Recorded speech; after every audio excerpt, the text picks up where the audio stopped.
How's it going? So I just recently bought myself a 35mm SLR film camera on Craigslist. I got myself an Asahi Pentax K1000 for $60 surprisingly, and I've been really wanting to learn photography, like real photography, for the longest time. And lately I've been shooting on my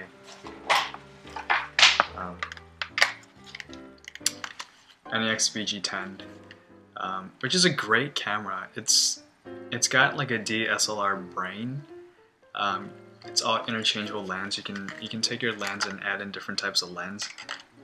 But I felt like I'm doing myself a disservice by going digital all the way. I really wanted to learn just kind of like the mechanics of a film camera, and so I got myself an Asahi Pentax K1000 for $60. And the cool thing about it was that it also came with a 200mm macro/automatic lens. So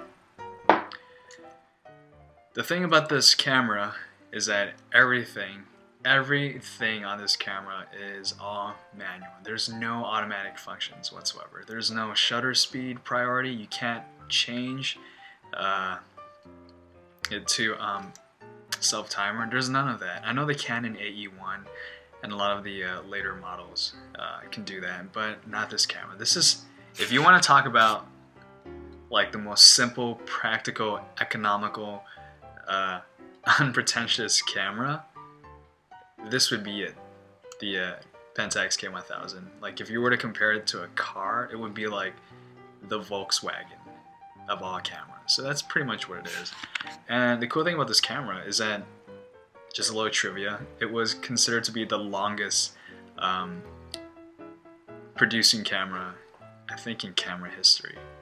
But take it for the grain of salt. But it was produced, I believe, in 1976 in Japan, and to 1978 it was brought over to Hong Kong where it was assembled, and then from 1978 all the way through 1990 it was made in China. So I happen to have the Hong Kong version, and this camera feels really good in my hand. It's not outdated.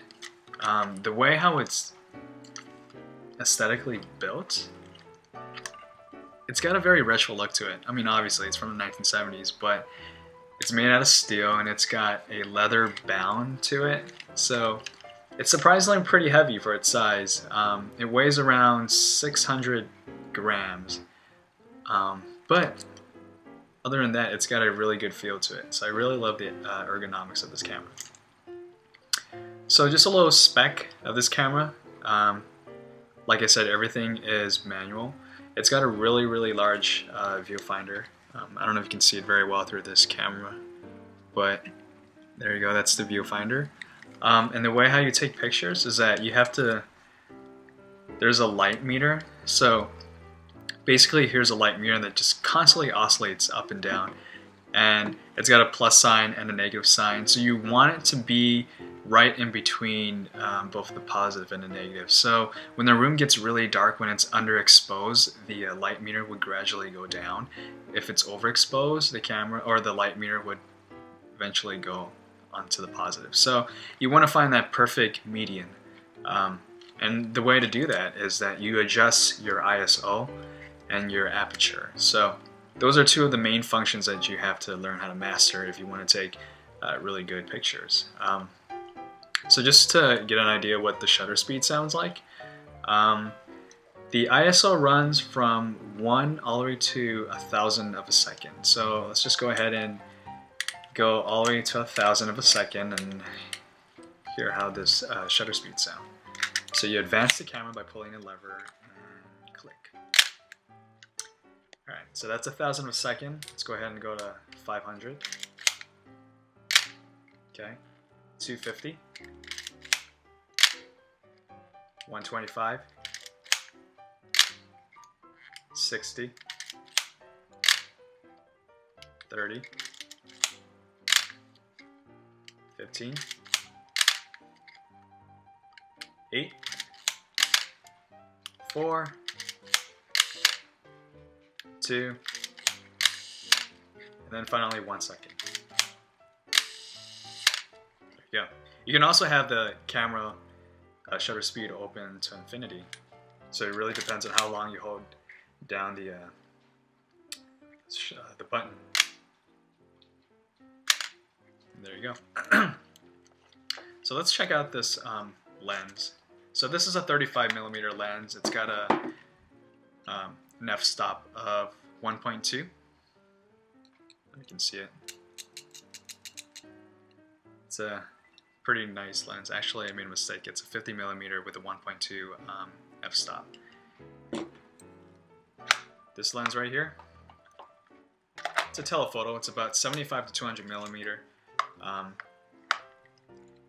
think with an f-stop of 4.5, but I mean it's a pretty okay lens. I wouldn't actually depend on shooting this for a lot of macro shots.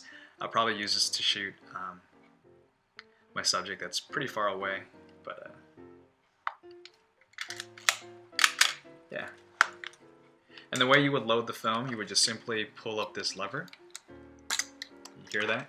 So that opens, and then you will currently just keep on cranking it, put the film on here, wind it up. I had a really hard time trying to put my film. I think I ended up ruling 6 film out of 24, so I had a pretty tough time loading film cameras. But hopefully by the end of this week I would master putting film on. It's an art in itself. But there you go, that's pretty much my first film SLR camera. I'm really excited. I took some shots earlier today, so we'll see how they turn out. Alright, well, thanks for watching.